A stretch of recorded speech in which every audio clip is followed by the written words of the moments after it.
Hello everybody, welcome back. I'm so happy to see you for today's video. We are here to talk about my autumn and winter sewing plans. I'm lumping it together into kind of one big plan because I have noticed that over the years, and please chime in if you're like agree, you disagree, you have a different experience wherever that you live than me here on the Pacific West Coast. But I find the autumn season to be much shorter nowadays than what I remember. I used to remember actually being able to wear more transitional clothing. And sure, a couple times during the week we'll have a bit of sun where it gets warmer and you leave work without your coat and whatnot. But overall, I feel like we just jumped straight from being hot and then wet and cold. So as far as autumnal sewing, not so much. So I'm gonna merge it together with my winter sewing plans as well. But I'm so happy that you're here. I do want to take a moment and give a shout out to my mug that I have taken out from the back of the cupboard. I'm usually not a seasonal mug person, but I do have this one and it makes me smile every time. I bought this last year from Tim Hortons. And the last couple of years they started doing drinkware and merch and stuff like that, and I've been resisting the merch. But the mug got me. This cute little ghost guy is drinking an ice cap, which is like a frozen blended frappe type of drink that we have here. He's got a chocolate covered donut, and on the back we've got little bats, but these little bats turn into cookies, chocolate chip cookies, when you pour hot liquid into the mug. And then I think his donut changes into like a pumpkin spice orangey donut. It's so cute. I never really fill up the whole cup because this is a lot of coffee if you are just doing a full mug. But if I'm doing a tea or something, it's really fun to like watch the colors change. So that's my spiel about the mug. I felt like it deserved its 30 seconds of fame. So, oh, on another note, please excuse the fact that I don't have my mic thingy on, the one I usually try and clip on my shirt. We're out of batteries and I didn't remember to charge it before I went to bed last night. But the video must go on, so here we are. This year, I've started doing something a little bit different for my sewing planning. And I'm not sure if this is something you've thought about. If not, I highly encourage this, especially if you're the type of maker like I am. You're a bit of a slow maker, it takes you a bit of time, and then you get distracted when there's new things, that kind of get released and whatnot, and then you kind of lose your path and just... My fridge is making a lot of noise today. If you hear a clunk, that is the fridge. I think everything is fine. I don't know why it's making noise. Back to planning. I have 6 projects, and in the spring and summer season I created my very first like visual collage board to help keep me on track with what project I wanted to tackle. Now, sure, I've made digital mood boards and stuff like that before. I've made collections, I've made plans, I've had special sewing planners, and none of them really truly worked for me. And this year, I decided that I was going to make my little inspo collage, print it out in color, and stick it on the wall of my sewing corner, which is where I'm sitting right now to talk to you. And this seems to have worked really well. Now, have I finished everything from my spring and summer plans? No, but I've been more on track than I've ever been, and I will have some things to show you in a bit. I was initially going to do an update from spring and summer sewing, but because I haven't finished sewing everything, it made more sense just to clump it together with a show and tell. Sew and tell is what I call mine, with some other projects mingled in. So you'll have to wait for that, but I just feel like it keeps me much more on track and where I can visually see it every time I go and sew, be like, hey, should be working on this, that kind of thing. So I made another one for autumn and winter of this year. My printer is a little buggy, so this is not the greatest picture, but Editing Jerry will post something lovely in this corner. And this time around, I've decided just to insert images of the patterns I'm talking about in editing instead of trying to hold up the pattern. It's like focusing, not focusing. It's a whole thing.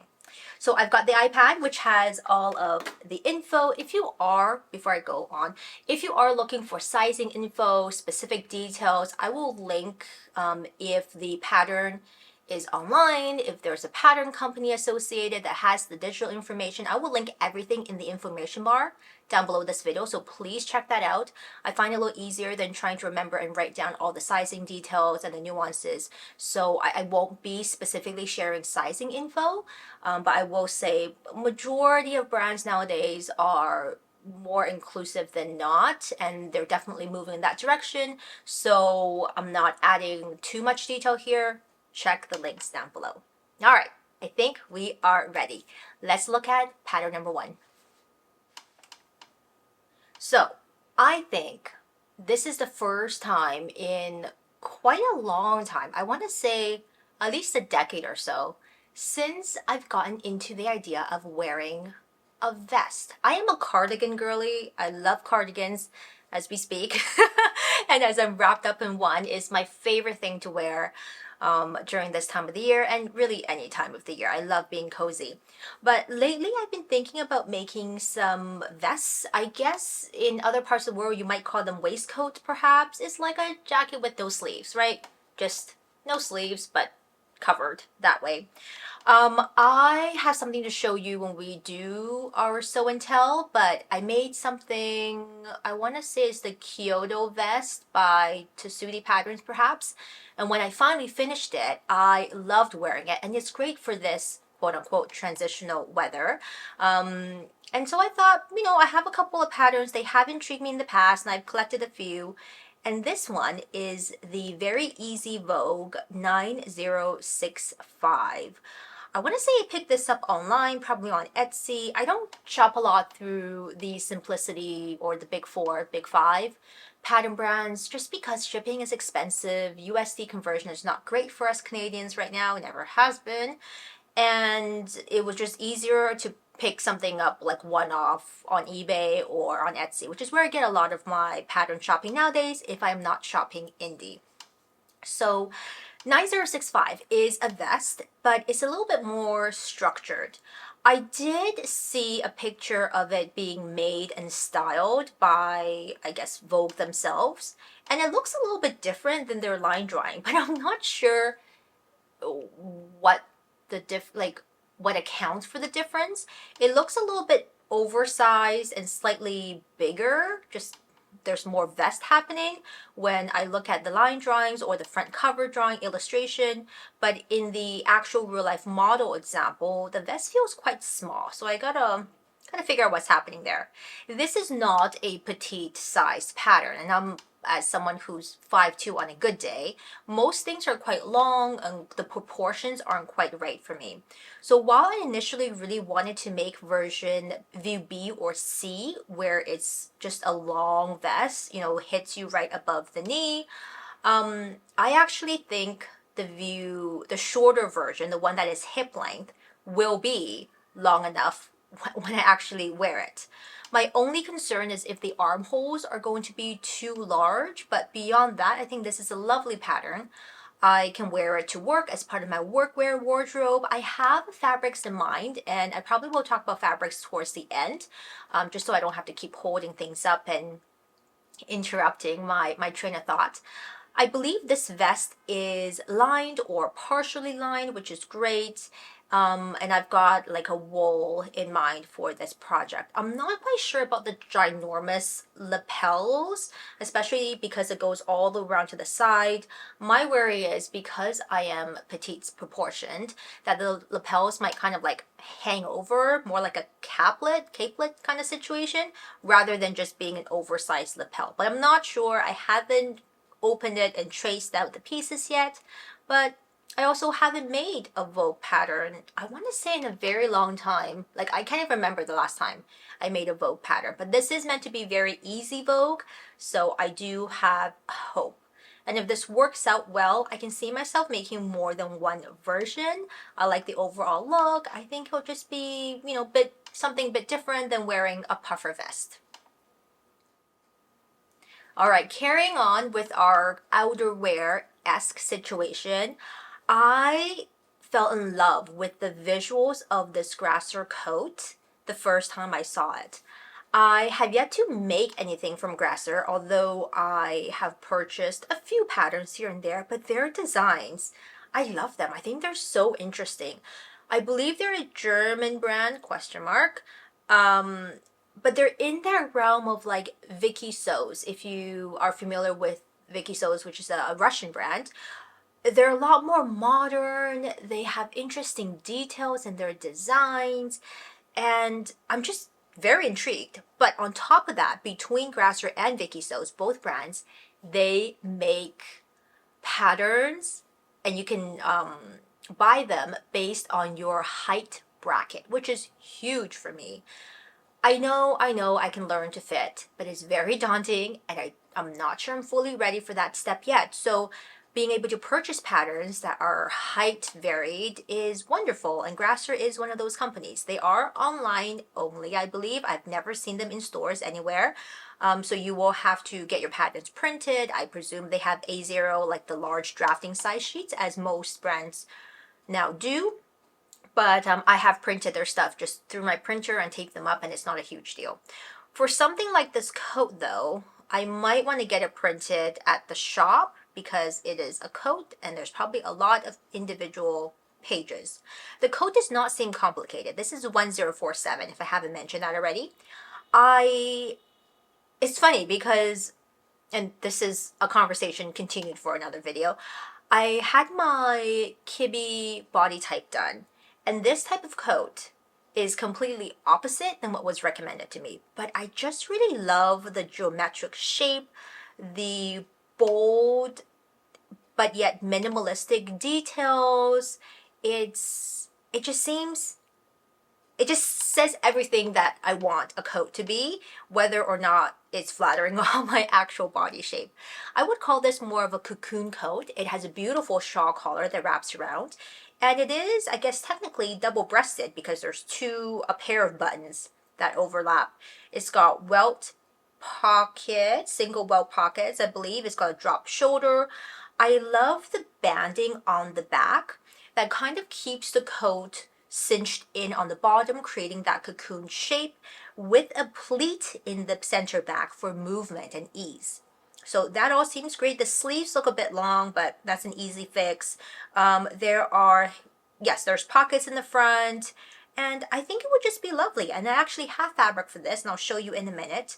I consider making this in the same kind of teddy fleece, but we have other thoughts. This is also a lined jacket, which will be great. Practicality, I'm not 100% sure. I don't want to make it out of something too heavy and feel so cumbered by it, but I just love the shape. And I think it's probably, it looks fancier than it probably is to make. I was initially a little bit apprehensive about the construction and all the little details, but I think I can do it. If the instructions for Grasser are any good. If you've made anything with their patterns and their designs before, please let me know. But also, if you are someone who is so-called above average fit model height or below average fit model height, you might really enjoy Grasser as well because they offer height variation as well as size variation. I want to say they might not be quite as size inclusive as maybe some other indie brands. It's not terrible, but not the best. So, pros and cons. Moving on to some inner layers. I am very excited about this next item. I think it just looks so cute. Again, not something really that was recommended for my body type, but I see elements that could lean in that direction. I was recommended for styles that really accentuates the waist a little bit, more figure enhancing or fit slimmer to the body with more shaping. And this has those shaping lines, but it's not a fitted garment. As much as I love the look of fitted garments, and once upon a time I was really into vintage and I collect a lot of vintage sewing patterns, some of which I still do have, a lot of which are no longer my sizing, unfortunately. Back in the days of old, sewing patterns often came in just 1 or 2 sizes per packet. So you really had to either know how to grade or like stay that size that you purchased. But those days are gone because realistically, I have to be true to my lifestyle. My lifestyle is not like that. So this dress seems much more fitting. This is from the brand Girl in the City, I believe. She actually makes YouTube videos and I watch her and she makes lots of lovely things.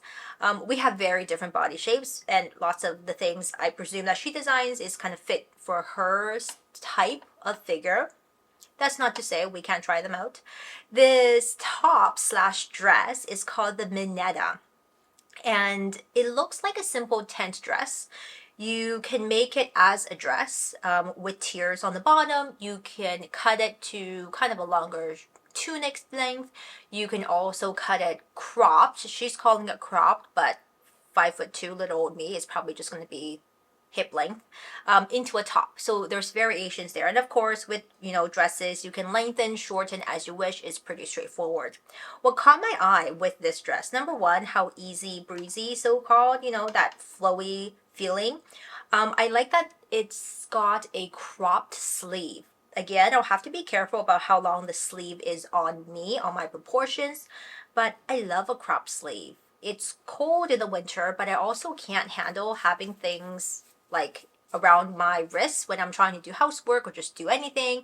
I always end up pushing them up or they just get fussy or dirty or combination of things. So the crop sleeve very much appeals to me. You can make it out of a slightly, a fabric with more body to see the silhouette a bit more, or you can make it out of something a bit more flowy and fluid for a bit of that swishy feeling and effect.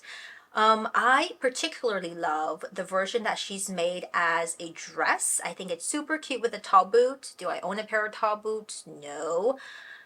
But that's for me to deal with later on. I also love the version that she made as a top and then paired it with like a simple, I want to say a more fitted mini skirt. The winner for me, like the winning detail for me, is that bustier silhouette. So if you look carefully in the line drawing, the top actually has an upper yoke. There's a corset, bustier, whatever, sweetheart shaping with bust darts, and then the puff happens underneath that. So in a way, there is definition and emphasis, but it's not tight to the body, and you certainly don't need a zip or anything like that.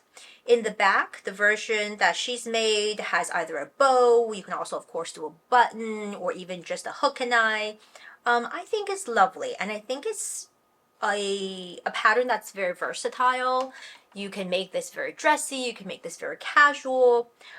I would really love to take this into that festive area if I can, but again, I haven't made it yet, so this will be my first time and I'm not sure how easy or hard it is to make. I don't think it's very hard. The main thing for me is probably just making sure that the bust detailing is done well and it's not puckered. But that's more of a skill issue. But I think the Minetta is super duper cute and you can go in lots of different directions depending on what fabric and materials you plan on using. Okay, let's now go into bottoms. I've got 3 pairs of pants to talk to you about. Let's start off with Elizabeth SUZANN, the Clyde pant. These pants have had their moment, and I'm sure the moment has long passed. I did initially download this pattern when the hype was up about Elizabeth SUZANN. I can't remember who it was that was really in love with their pants and had talked about them. Elizabeth SUZANN also makes ready-to-wears, I believe small batch ready-to-wear. And then I clicked on the website and then saw that they actually sold sewing patterns. So the Clyde pants are slim-legged. For them, or in the design feature, is meant to be ankle grazing. They do offer this in height variations. So there is a petite sizing, which is what I have. And it has pretty cool side pockets. It's like the scooped out half moon shaped curved side pocket detail. I've seen variations of the Clyde pant made more as a lounge pant, but also as more of that workwear inspired, in twill and canvas. maybe bold denim even, or even linen, very popular, very on brand with Elizabeth Suzann. And I haven't made it yet. And I thought the winter season is perfect for making pants, so here we are. I've cut it out, the pattern. I haven't cut out the fabric. I haven't quite decided on what fabric I want. And I'm even not 100% sure that this is the right shape for me. However, we're going to try it out and see. If nothing else, I will wear these as house pants. I think this is also a great pair if you have long strips of leftover fabric, because the side panels and the pockets, there are seams, there are separate pieces, so you could play with color blocking if that is your jam.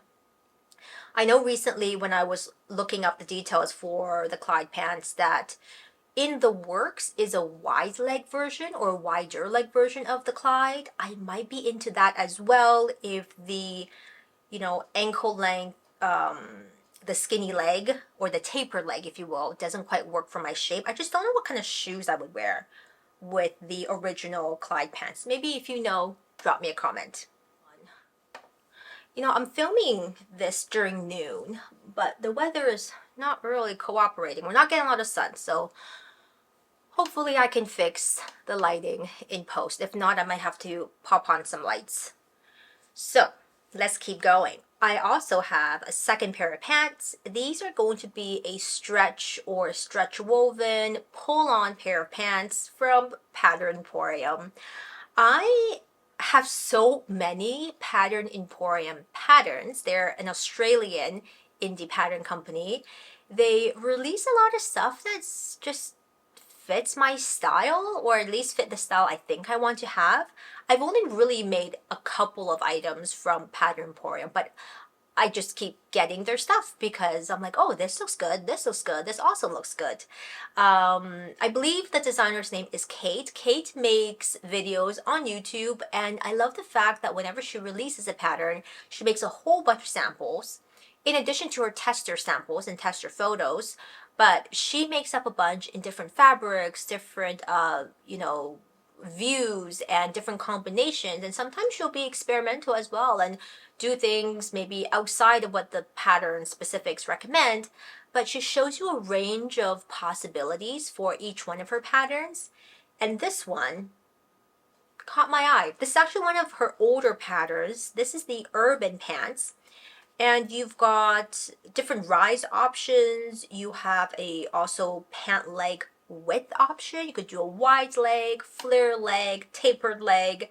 There's maternity waistbands if that's what you need. There's optional pockets. There's back darts, which is unusual for a pull-on pant. There are rise options, high rise, I guess, and a low rise, cropped, regular length. Like, there's a lot of choices here. And that's what really intrigued me. I am a little bit concerned about fit issues with the stretch pant. I don't know why. I think it's because in my mind, yes, while it can stretch, the stretch also sometimes goes against what you want to do. With a non-stretch pad, you could, do darts, you can take things in, you can, it manipulates a lot easier and responds exactly in the way that whatever that you do. But with the stretch, you got to account for the stretch, what the stretch will do, rather than just what you take in or let out. So I'm a little bit not super sure about how these would sew up. Or at least how these will fit. I'm sure they will sew up super quickly because really it's 1 to 4 panels to a pant leg, well, to 2 pant legs, and then a waistband, and that's pretty much it. So we'll see how this one goes. I think hopefully it will be quick and sweet. Coming to our 6th pattern, which is the last one of my autumn winter sewing plans. I've actually rolled this over from my spring and summer. This was originally part of the spring and summer plans, and I just didn't get to it. And however, I think this would be equally fitting for an autumn winter sort of pants, and your girl is always looking for pants. So I believe this is, yes, Proportion. So this is Butterick 3344. It is a retro pattern. I don't know if we're quite vintage. I think it's at least retro. Looks like maybe 70, 80-esque. And this is Butterick, but this is Butterick Proportion. I really miss the days when they had proportion patterns. I know we have gone to a day and age where there's width inclusivity, but then we've lost the height inclusivity. There were a lot more options back then where you could have, patterns for above average height and below average height. So I always try to look for those in my sizing whenever I can find them online, and I found this one. So these are not like front zip fly trousers. They've got, I want to say they're similar to a sailor pant. I don't think they're elastic at the back. Nope, they're just regular waistband at the back. So I'll need to make sure that things fit properly. But how they close is the front panel has 2 buttons. You unbutton it, loosens up via the pockets, and you get in and out of them. And when you're ready to kind of button them up, you put your 2 front buttons back on, and they become part of the closures, and they also form the pockets. Now, I'm not sure if this opens on both sides of the buttons or just one side. I want to say it might just open on one side, so one of the pockets will open up and give you space to come in and out. But I thought it was a nice design feature. It eliminates the front fly zip situation. And it comes in proportion sizing. So we're going to try this out. I want to say these are, oh yes, they give you choices of tapered leg, narrow leg, or straight leg. And they have front pleats, back pleats, the usual spiel, slash pockets, which are my favorite. I love a good slash pocket. I think it just looks so smart. So yeah, that is my last sewing pattern. But let's talk fabrics.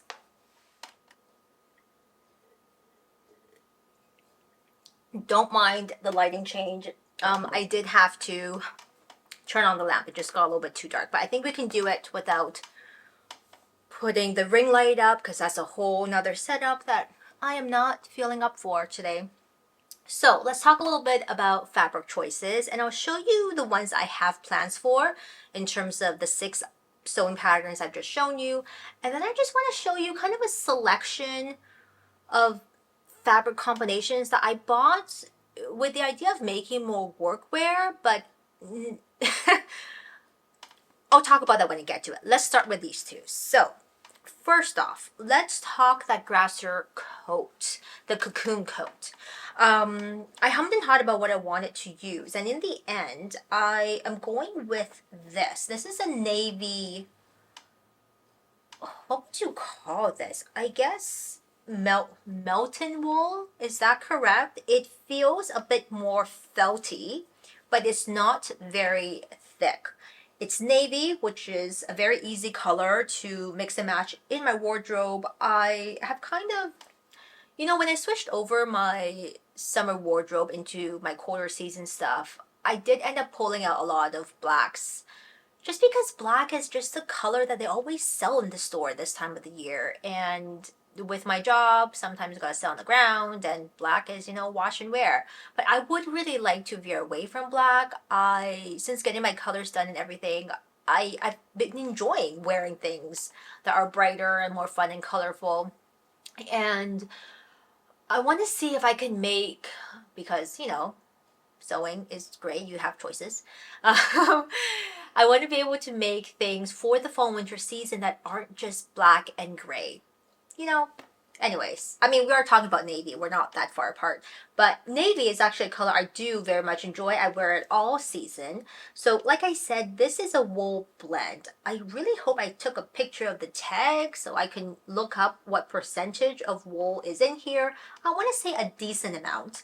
And even though there's enough, there's definitely, I want to say 2 meters, if not a bit more in here, it doesn't feel super heavy. One thing you got to remember about making a coat is, no matter how big and lovely and cozy it is, you have to carry the weight of all that fabric, plus potential interfacing, plus lining. You have to carry that on your body as you wear it all day. And there have been times where I've had like lovely wool coats, but they were so heavy. So that's not the direction I wanted to go. I hope this will be fine. I'm not 100% sure if this fabric has enough body to really give me that cocoon shape that I like from the grasser coat. We will just have to see. I don't really know. I could have gone with something a bit heftier, but then I would struggle through my sewing machine, I think, and yeah, these were the choices we made. To go along with this navy, I have a lining fabric that I thought was fun. It's a little Art Deco, and it is an emerald green with tan and kind of a camel repeating geometric pattern. It somehow just says Art Deco for me. I think this would actually be lovely as a slip skirt. I don't think I'm ready for making slip skirts yet. They're always kind of in the back of my mind, but I think this would be just right and just fine as a lining for our navy coat. So it's kind of going to go like this. This is the inside. This will be the outside. So that is the plan for the grasser coat. And I'm pretty sure I have enough of both, because that's also a problem that I have with the next plan. This was initially going to be my fabric for the Minetta dress, and I wanted to make it into a dress for this time of the year. Maybe when I'm feeling brave, I'll put on some tights and some boots and wear like how the sample pictures have them. And I love this polka dot thing. It's not really a traditional polka dot. And I've realized what I really like is this organic, sporadic type of dot, pebble, sprinkles, whatever you want to call it. But I don't think I have enough fabric. My issue when I go shopping for fabric is I don't think my skills are good enough to invest a lot in expensive fabric. And because I don't like to make muslins, I'm always wary about cutting into a good piece or an expensive piece and then not being able to salvage it because I don't yet have the skills. So even if I like a piece of fabric, I usually just buy a little bit, but that little bit is often not enough for the projects that I need. So this amount, I want to say this might be, a meter. No, a meter and a half. I think this is probably a meter and a half. I don't think this is enough to make the Minetta dress, which now I find kind of annoying because I think this would be super cute as the Minetta dress with maybe a piping detail along that bust line, that sweetheart. Something I could do though is I also got really intrigued by this organza-esque tulle thing. Yes. And I wonder if this could maybe be the sleeve. So if I get in a little closer, it looks like that. If this could be the sleeve part and have a bit more volume, and this could be the body. Oops. Let's do a little draping here. So if this could be the body and this could be the sleeve, would that give me enough fabric? I'm not sure. I really wanted to make a holiday party dress. I think there might be one or two holiday parties that I'll be going to, and I want something handmade if I can. And I think the Minetta dress is perfect in terms of design, but I'm not sure. Not quite sure yet. We'll see. I might still use this fabric. This is a slightly thicker viscose rayon situation, which is probably better for a summer dress, but I think the colors are very fall and winter for me. So that's what we're going to do. We'll see about these organza-esque sleeves. If not, I'll use it for something else, and I'll just make as long of a dress or top that I have for the amount of fabric I have. I'm not sure if I really want to go and buy more fabric just for the Minetta. If this is my first time making it, I'd probably rather save my money to make the version that is like my party dress. But how much fabric do you usually buy if you don't have a project in mind? Like, what's your safe amount? Let me know down in the comments. All right, here is our last little segment. I wanted to show you kind of a autumnal color stack of fabrics that a couple of, maybe a month or two ago, I got really into, and I thought to myself, wouldn't it be nice to sew an autumnal workwear wardrobe? At the time, I needed some lightweight cardigans, I needed some kind of transitional pants. But now that we are mid-October, it's suddenly cold. And I find myself having pulled out a lot of my dress pants that are lined. Now, I've never made a pair of pants that are lined. A lot of patterns don't offer that. I like wearing them because they provide that extra layer of warmth, extra layer of warmth without having to, go into more casual pants or sweatpants for work especially. So dress pants it is, and it's fine. Nowadays, actually, not a lot of trousers even come with a lining, which is unfortunate unless you're buying from very specific brands with very specific price tags and whatnot. So I still want to be able to make use of this lovely just color combination. This is very, I'm not sure if this is exactly my colors, but it's definitely adjacent, if not anything else. And it certainly feels very autumnal. I don't know how well you can see the piece on top. Is actually a green. So I'll show you some of them, and they were such a good price. I bought them in the clearance aisle of my favorite, not yet closed, fabric store, Dresso, still downtown, still kicking around. And these were, I want to say like $2 to $3, maybe $3 average a meter. Okay, so keep that in mind, especially when you're not that skilled yet, but you still want something that you can work with, right? So first off, I have some bottom weight fabrics because hey, pants. This is a forest. Would you call this a forest green? A teal green, perhaps. It's a tinge of something. It's a green bottom weight, and for all of these bottom weights, I bought at least 2 meters, if not 3. So I have plenty to work with and try. I did go with fabrics that are polyester cotton blends. I thought about buying full cotton ones, and then I thought, there is a time and a place for polyester, wash and wear, very little wrinkling. And since I'm not that skilled yet, maybe a blend is the way to go. So with pants, I'm not too worried about it. And you're trying to keep warm anyways. So I have this piece, which I think is such a beautiful color.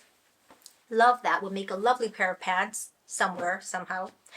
I also have this, which is, again, also a poly cotton blend. They're all poly cotton blends, but just in different combinations. This one has a bit more fluidity and drape to it. This is a cool toned brown, which is in my color palette.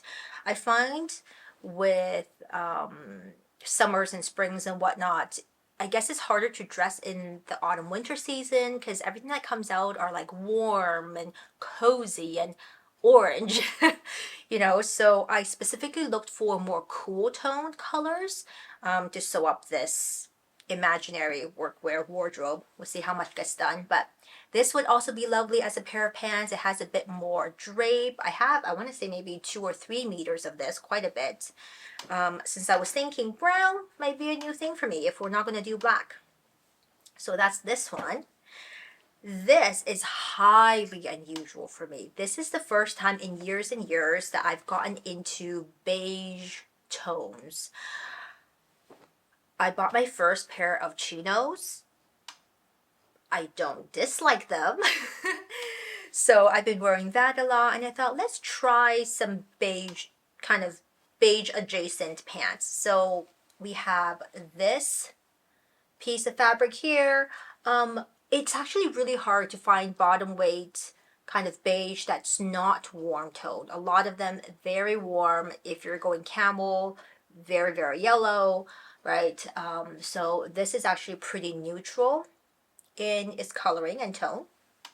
So we'll see what happens with these. I think all of these I would like to make them into workwear. So the last two are rib knits, and I would say they are, could I wear them this time of the year going to winter? Maybe more inside the house. I think they would be too cold on their own. So I have this mossy, gosh, what would you call it? A little bit olivey perhaps even. This is a very fine rib knit. I was initially thinking about a cardigan. That still might be my choice for this. Again, very affordable for testing things out. This one I really like, and this is a rib knit that I would say is a little thicker. You would usually see this type of fabric used to make tank tops and whatnot, but I think it's substantial enough that I could make a cardigan. I don't know if rib knit for a cardigan is the best idea. It might be a bit too stretchy, but I love this color. It's a smidge different than just a gray. I want to say it's like a slate color and goes really well with the selection of everything else happening over there. If it worked out, this would be a fabulous workwear wardrobe. And I think that's also one of my goals, not just for the end of this year, but going to next year as well. I want to be able to wear more of what I make to work, or I guess make things that I could wear to work, feel proud about, that look professional enough for work, and just, feel a little bit more snazzy. I flip back and forth between having quite a casual lifestyle when I'm off work, but also wanting things to wear handmade things when I go to work, which is, at least 3/4 of the year. So that is the trajectory we're going towards. I hope you enjoyed this very lengthy video and, spark some creativity and imagination in yourself as well. If you have thoughts, if you have recommendations about what I just talked about, whether it's the patterns or the fabrics, let me know. I haven't cut into anything yet, so all these are so far just plans on paper. I have started tracing some of the patterns, so hopefully maybe this weekend or next we can cut into a few of these pieces. Until then, I hope that you have a wonderful rest of your week, whenever and wherever that you're watching, and I will see you next time. Take care. Bye.